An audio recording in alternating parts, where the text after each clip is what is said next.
Hi everyone. तो कैसे हो आप लोग? आई पर लोग बढ़िया होंगे तो बढ़िया रहना। और यार सबसे पहले आप सभी को बहुत बहुत धन्यवाद, क्योंकि यार आप सभी के सपोर्ट से हमारे 1000 सब्सक्राइबर कंप्लीट हो गए हैं। तो ऐसे ही सपोर्ट बनाए रखना। और हमेशा की तरह आप सभी से एक छोटी सी रिक्वेस्ट है, अगर यार चैनल पर नए तो चैनल को जरूर से सब्सक्राइब कर लेना और वीडियो को जरूर से लाइक कर देना। और without any wasting time let's start this video. Episode की शुरुआत में हम हमारी मेन कैरेक्टर मामा को देखते हैं, जो कि हर्ब्स कलेक्ट कर रही होती है। और तभी उसके डैड उससे कहने लगते हैं, क्या तुम वर्ल्ड ग्रीस हाउस में कुछ मेडिसिन पहुंचा सकती हो? तो मामा हाँ कहती है और उसके डैड उससे कहने लगते हैं, वहाँ सावधान रहना, किडनैपिंग की घटनाएं बढ़ रही हैं। तो मामा उनसे कहने लगती है, मैं ठीक हूँ और मैं वापसी में हर प्लॉट पर रुकूंगी। और ये कह के वो वहाँ से जाने लगती है और थोड़ा आगे आके वो टाउन में आ जाती है। और टाउन में अच्छी खासी चहल पहल होती है और मामा वर्ल्ड ग्रीस हाउस के अंदर चली जाती है। और उस हाउस के अंदर कुछ वुमेन्स होती है जिन्हें देखने के लिए लोगों की लाइन लगी होती है। और एक ओल्ड लेडी उन लोगों से कहने लगती है, यदि तुम घूरना चाहते हो तो पेमेंट करो। और फिर हम मामा को देखते हैं जिसके हाथ में कुछ चोटों के निशान होते हैं। और उन्हें देखकर वो कहने लगती है, इसे हील होने में बहुत समय लग रहा है और मैं रेसिपी में कुछ बदलाव करूंगी। और तभी वहां पर एक पेरेंट नाम की वुमन आ जाती है और वो उसके हाथ को देखकर कहने लगती है, तुम्हें फिर से और भी घाव मिले हैं? तो मामा उससे कहने लगती है, ये बस मेरा यूजुअल ड्रग एक्सपेरिमेंट है। और पेरेंट पीछे से आगे उसे पकड़ लेती है और कहने लगती है, क्या तुम अच्छा खा रही हो? तो मामा उससे कहने लगती है, ऐसा लगता है कि तुम हमेशा की तरह बहुत अच्छे से नॉलेज्ड हो। और तभी वहां पर वही ओल्ड लेडी आ जाती है और वो मामा से कहने लगती है, बेहतर होगा कि तुम अपने एक्सपेरिमेंट्स के लिए दोबारा एक्सप्लोजन ना करो, या क्या तुम एक कोटिशन के रूप में अपना करियर शुरू करना चाहोगी? ये सुनकर मामा चौंक जाती है और वो कहने लगती है, ग्रैनी मैंने आपकी मेडिसिन यहीं छोड़ दी है। और ये कह के वो वहां से चली जाती है।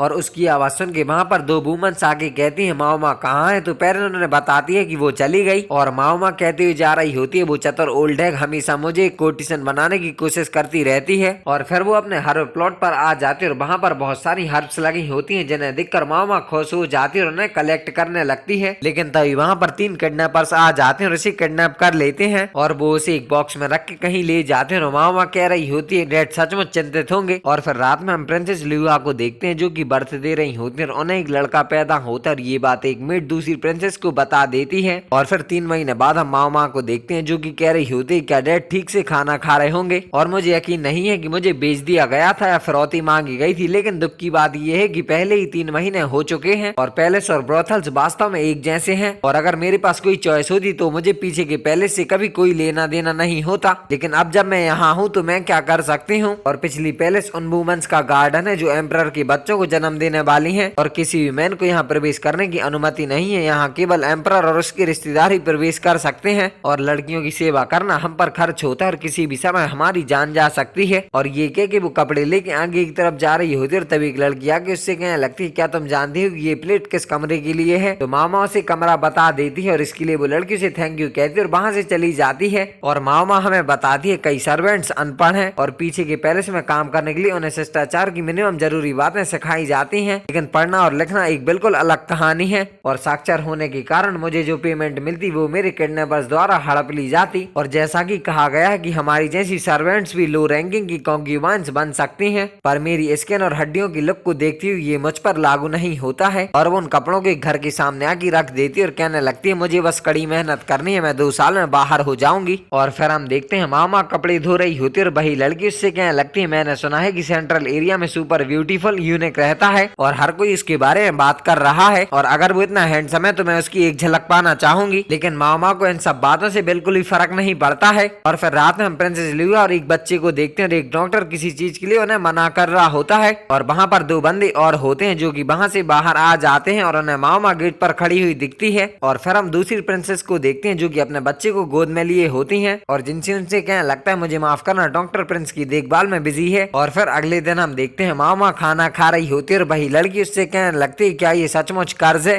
ये एम्परर के अब तक पैदा हुए 3 बच्चे कमजोर हो गए और मर गए और ऐसा लग रहा है कि अब भी वही हो रहा है। तो ये सुनकर मामा उससे कहने लगती है, तुम्हारा मतलब है कि वे अस्वस्थ हैं? तो वो लड़की हाँ कहती है। तो मामा उससे कहने लगती है, चूंकि कोई महारानी पत्नी नहीं और पत्नी लिवा ने प्रिंस को जन्म दिया तो उसे रियर पैलेस में सबसे ऊपर माना जाना चाहिए। और वो लड़की उससे कहने लगती है, लेकिन फिर अफवाह ये है कि एम्परर लेडी ग्योकुयू की साइड लेते हैं और उनका कहना है कि इसका संबंध कर्ज से भी हो सकता है और लेडी लिवा की हालत और भी खराब हो सकती है क्योंकि डॉक्टर हमेशा उनके साथ रहते हैं। तो ये सुनकर मामा उससे पूछती है, लेडी लिवा खुद भी बीमार है? तो वो लड़की हाँ कहती है और वो उसे मदर और बच्चे दोनों के सिर और पेट में दर्द के बारे में बताती है। और फिर हम देखते हैं मामा उसी के बारे में सोचती हुई जा रही होती है और तभी उसे एक थप्पड़ की आवाज आती है और वहाँ पर लेडी लिहुआ ने लेडी ग्योकुयू को थप्पड़ मार दिया होता है। और वो लेडी ग्योकुयू से कहने लगती है ये तुम्हारी गलती है, तुम मेरे बेटे को कर्ज देने की कोशिश कर रही हो क्योंकि तुम्हारी चाइल्ड एक डॉटर है। तो लेडी ग्योकुयू से कहने लगती है तुम जानती हो कि ये बेतुका है और मेरी शाओलिंग भी बीमार है। और वो डॉक्टर से कहने लगती है इसीलिए मैं चाहूंगी कि तुम मेरी बेटी की स्थिति की भी जांच करो।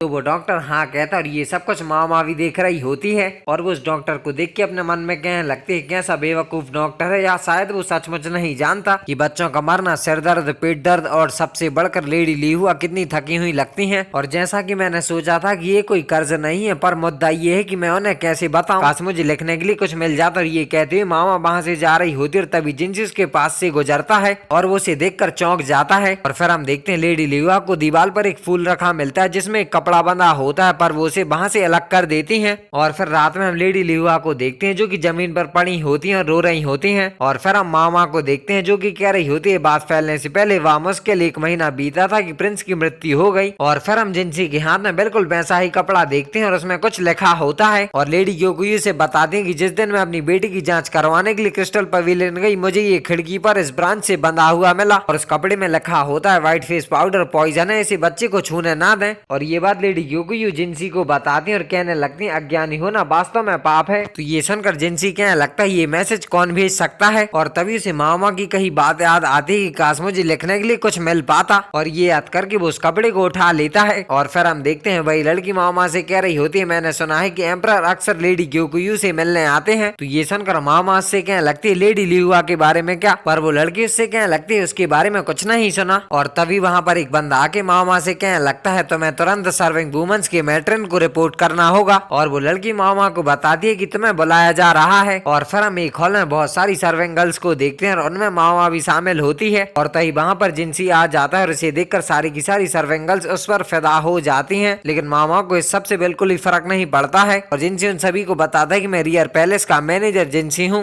और ये कह कि वो उन सभी को एक पेपर दिखाता है जिस पर लिखा होता है तुम फ्री क्लास यहीं रुको। तो ये देखकर मामा चौंक जाती है, लेकिन बाकी लड़कियों को इससे कोई फर्क नहीं पड़ता है क्योंकि वो सारी अनपढ़ होती हैं। और तभी जिंसी उन सारी लड़कियों से कहने लगता है हमारा काम यहाँ पूरा हो गया है, तुम सभी अपने कमरे में वापस लौट सकती हो। तो ये सुनकर वो सारी लड़कियां वहाँ से जाने लगती हैं और तभी मामा को याद आता है कि मैं यहाँ एकमात्र सर्वेंट हूँ जो पढ़ सकती है और उसने अभी अभी मुझे अकेला करने के लिए लिखा था। और ये कह के वो वहाँ से जा ही रही होती है, लेकिन तभी जिंसी आके उसके कंधे पर हाथ रख लेता है और वो कहने लगता है मैंने तो तुम्हें रुकने के लिए ही कहा था, तो बस चुप रहो और मेरे पीछे आओ। और मामा अपने कंधे पर से उसके हाथ को हटा देती है और फिर वो उसके पीछे जाने लगती है और कहने लगती है ये एक ट्रैप था। तो जिंसी उससे कहने लगता है मैंने तुम्हें ऊपर देखा और इसने कहा कि तुम पढ़ नहीं सकती। तो मामा उससे कहने लगती है मैं नीच कुल की हूँ और ये एक गलती होगी। और वो अपने मन में कहने लगती है मैं ऐसे कभी एक्सेप्ट नहीं करूंगी और अज्ञानी होने का नाटक करने से इस दुनिया में सब कुछ आसान हो जाता है। और इसके अलावा इस आदमी को मैसेज के बारे में पता कैसे चला। और फिर वो दोनों लेडी ग्योकुयू के पैलेस में आ जाते हैं और मामा कह रही होती है मुझे उम्मीद है कि मैं इससे जिंदा बच पाऊंगी। और जिंसी लेडी ग्योकुयू से कहने लगता है मैं उसे ले आया। तो लेडी ग्योकुयू से थैंक्स कहती है और उनकी बेटी को ठीक देखकर मामा चौंक जाती है और कहने लगती है मैं बहुत खुश हूँ। और लेडी ग्योकुयू से कहने लगती है तो ये तुम ही थी और लिंगली की जान बचाने के लिए धन्यवाद। पर मामा उनसे कहने लगते हैं प्लीज मैं ऐसी दया के योग्य नहीं हूँ। तो लेडी ग्योकुयू से कहने लगती है नहीं मैं तुम्हें कभी भी पर्याप्त धन्यवाद नहीं दे सकती और तुम मेरी बच्ची की सेवियर हो।